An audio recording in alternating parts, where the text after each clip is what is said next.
سجل عندك مواعيد مصر في الأولمبياد. مصر معاها الدومينيكان ومعاها أوزبكستان ومعاها أسبانيا. الماتشات هتبقى كالآتي: أول ماتش هنلعب الدومينيكان يوم 24/7 يوم الأربع الساعة 6.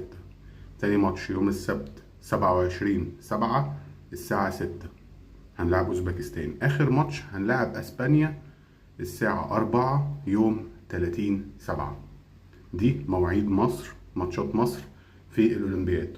وطبعا اللي بيصعد هو الأول والتاني. دي حاجة تانية، هل مصر ممكن تواجه إسرائيل؟ حد هيقول لي إزاي؟ لأن المجموعة التانية اللي مواجهة لمصر فيها إسرائيل ومالي وباراجواي واليابان. وطبعا زي ما انتوا عارفين نظام المقص، الأول من هنا بيلعب التاني من هنا والتاني من هنا بيلعب الأول من هنا.